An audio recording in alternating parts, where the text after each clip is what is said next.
All right, folks, security and safety. More specifically, talking about your home security and safety. It's something that I'm sure many of us are concerned about, especially if you live in an area where the crime is already at a certain level of increased activity, or you're in a neighborhood or an area where the crime has been slowly creeping up and you're worried about your personal safety and the safety of your friends and your family and anyone effectively on your property, your house, your apartment, whatever it is. This is going to be a quick overview about a new system that I just received recently. The Blink Security Floodlight Camera System. This was actually purchased by the missus. She had picked it up on Amazon on the Amazon Treasure Truck. I guess it's a part of the site where they have multiple items at a discounted rate, but for a limited quantity and a limited amount of time. So she had purchased this. It was about 43% off its regular cost. I'll put a link in the description. This is not an affiliate product review video, but I'll put the link down in there in case you want to check it out. For many of you that may be familiar with the Blink system, this is my first encounter with it. I've seen different reviews on this particular product and some of the other products they have, like the doorbell cameras and the floodlight systems by themselves. But what I'll be doing is going over this in a basic overview and how you can incorporate items like these into your home security system. Now, for some of us, we can't afford a 24/7 monitored system like some of the big brand companies that you are aware of out there, where they have entire teams that monitor your house, the cameras and everything else like that. And even to the extent of your own standalone system, I personally would love to have, 12 to 18 cameras situated around my property, looking out and looking in, covering all the angles with motion sensors and trackers and everything else. But again, I don't have that kind of change in my pocket. So you make do with what you can. Now, I did have some solar operated floodlights that had stopped working after a while, and I had a security light that I was having issues with, and I have to address that. The camera system that comes with this floodlight system gives you the ability that you can subscribe to their service, or you can have it operate locally, basically off of your own internet, which is what I plan on doing.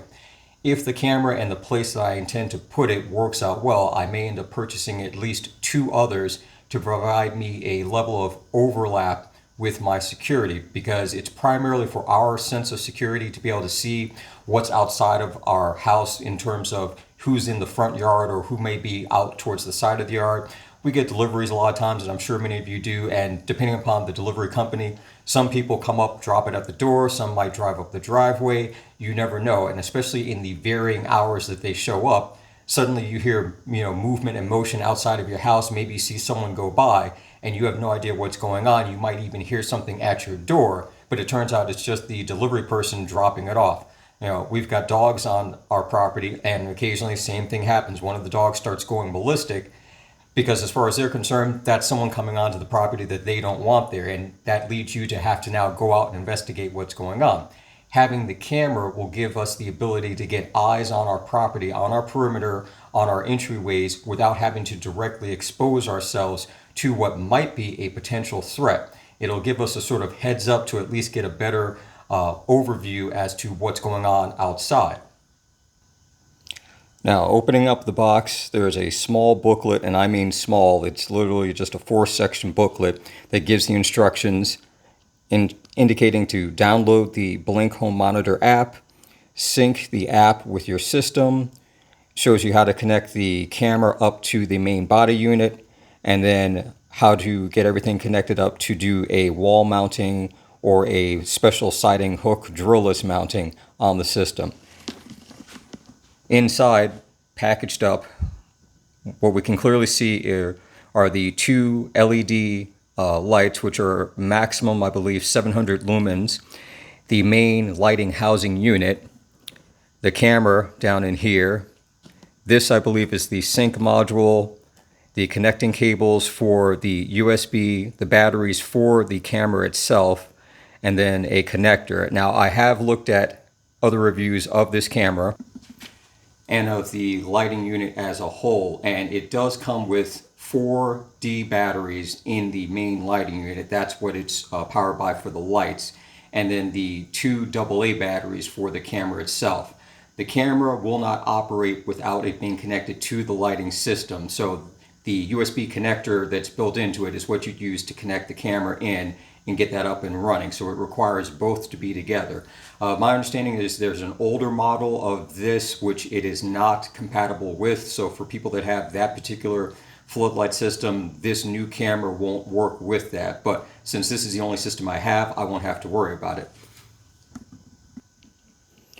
Alright, so what do we got here? We've got the connector cable that goes with the sync module right here, which I'm going to figure out exactly how to hook that up.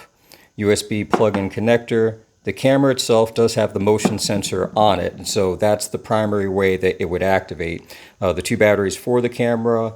This looks like an adapter connector. This mounting bracket could be utilized, from what I understand, in two ways.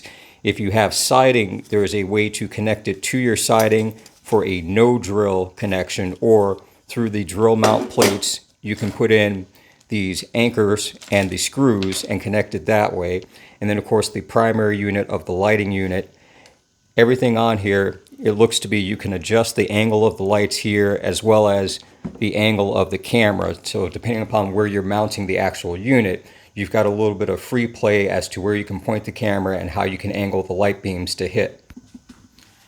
Now, I've discussed in other videos different types of security that people can put into their houses and get set up for those situations like that. Now, with this camera system, being the first camera system that I'm utilizing on my property, I'm going to primarily put it in the front yard area. Basically, I'm going to look to see if it can cover the upper part of my yard down to the street, so I get a good field of view for anyone coming up to the house. If the camera works out well, then I'll be adding at least two more to cover different angles of my property to be able to give me an optimum field of view to effectively cover some of the blind spots that we have without being able to see directly into those areas without going outside. Part of what you want to think about when it comes to security, even if something simple as security lighting, is you want it to illuminate those dark areas, those blind spots that you can't readily see from inside, to at least at the minimum give you a little bit better visibility. But you also want to make sure that in those systems, the way you set things up, it basically deters or removes the hiding spots of potential trespassers, burglars, anything like that. One of the ideas that I had, and I'm still going to implement it, is the small sets of solar powered little motion lights that a lot of people use on steps and around patios for basically ambient lighting, decorative lighting. My idea was to basically take 4 of those, one over each of the windows that I have set up. So this way, during the daytime, they get charged up by the sun, but at night, if there's motion near the window, someone passing by that area, or someone trying to basically take a look through that window, that light by itself is going to activate, and sort of gives you a heads up that if someone's coming from one part of the house, passing by the window, and then they pass the next sensor several feet down, it gives us a visual indicator that there was motion or activity outside that window that then transitioned to the next window, and it may kind of pull in a sort of mental cue that something's moving around the house or moving in that particular area. Gives you an advantage that you are aware of something outside your property at that moment. If you have a camera system incorporated with that, that adds to the benefit that if it's connected to your cell phone or to your laptop, something of that nature, you can then get a look, eyes on, without having to expose yourself. Because as many of you know, there have been increased crimes going on, home invasions, robberies. A lot of times the attackers, they will knock on the door pretending to be either a delivery company, some service individual, a person who's just lost. And a lot of people fall victim to their attackers simply because even if they have a door peephole to look out, they still don't see exactly what might be going on outside. With the advantage of the camera, you might be able to see your house or your door from a different angle that lets you know that, oh, there's more than one person, 2 of them are hiding around the side of the house, or whatever the person's saying to me, audibly saying, oh, my car broke down, and you're looking out and you see no car anywhere around at all. That too, again, gives you the kind of heads up. Now, granted, someone's car could have broken down and they might have tried 5 other houses before yours, and they're just coming up to you hoping to have some better luck with you. That may be the case, but err on the side of caution.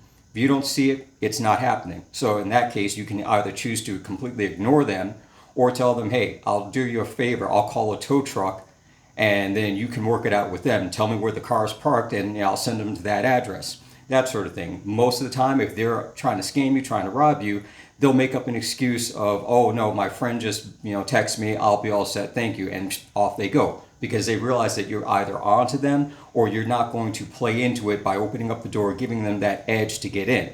In many situations too, the distraction might be at your front door while someone else has already gotten onto the property and they're trying to break in or coming in through a different location. Basically, you're distracted up front, you're not paying attention to what's going on in the back. Many situations can unfold very quickly, and many homeowners end up being the victims of those situations before they even realize it.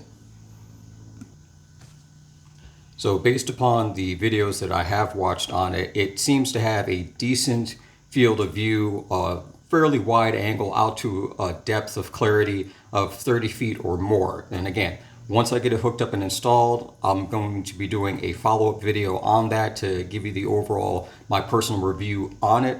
Whereas this video right now is just an overview of the whole process and plan that I'm going through. But combining cameras with floodlights and even the driveway door sensors, I've done a video on that before. All these small little things, especially if you're on a limited budget where you can't really spend a lot up front, or you can't have that continuous draw of money coming out of your account for paying for a service. This allows you as an individual to keep an isolated system that's still functional and can still benefit you. So if you can combine different things of motion sensors with acoustic alarms, motion sensor lights, adding on security cameras that, even though they may only go to your cell phone or your laptop, through your Wi-Fi, it's better than nothing. It gives you that extra edge. And of course, you still have to work on the hardening of your actual property, because you want to have secure doors, hinges, the locks. You want to have secure windows, things like that. Even incorporating simple things like changing up the screws on your doors for the door jambs, giving longer heavy-duty screws, so this way the actual hinges can't be knocked out of the door. Reinforcing the locks with kick plates, things like that. That adds to that level, because it's primarily for things across the board everywhere in the country are not getting better on that aspect. Crime is still increasing, and because the randomness of the types of crimes and where they happen, it's inconsistent. It's harder to say, okay, crime is increasing here, but not here, or this type of crime is increasing, but not this particular type of crime.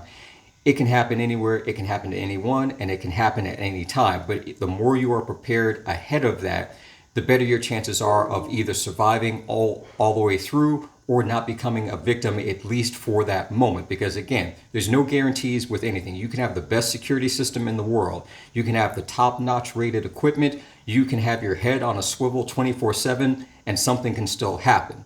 And it sounds self-defeating, but that's the reality of it. If you're unprepared, you're definitely lining yourself up to be the next victim no matter what. But being prepared doesn't exclude or preclude you from becoming a victim. It's just a determination on how you handle the situation as it's going on and as it develops. That's the key thing. So again, you want to be able to set your systems up, whatever level they are, to the degree that you can, one, afford, and two, manage. Because you don't want to get something so complicated that it overwhelms you, or you're not quite sure how to get all the pieces working together. Doing little things at a time, taking into account your actual residential situation and looking out from there. What are you looking to do? Are you looking to first simply just have better locks and doors and window security? Then are you looking for immediate perimeter security? Maybe if you've got a house, you're clearing out bushes and brush and things around that way. Maybe you have a driveway or an area that you park your vehicles in. You want some type of lighting on there, some type of motion indicators, things like that. If you're adding cameras, how many do you really feel you need versus how many do you want? Because like I've said before, I want a lot of cameras, but in terms of needing and affording, that's a totally different situation altogether. You take all those things into account and you try to plan it out as best you can, make do with what you can get, upgrade when you have the opportunity, and always take a second look, change things up.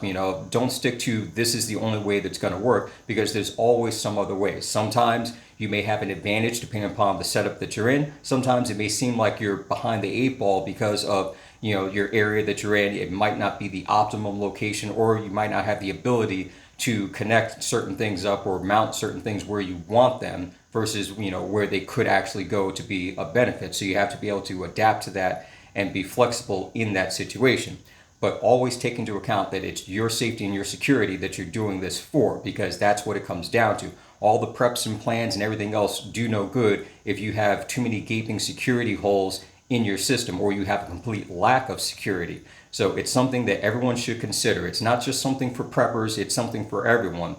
The way things are going right now and the way things have been going, and honestly the way they will continue to go, it's going to be more prudent for people to take these small precautions now when you have the opportunity versus trying to, in the middle of a crisis, in the middle of some type of dire situation, then trying to upgrade and step up your defenses and everything else.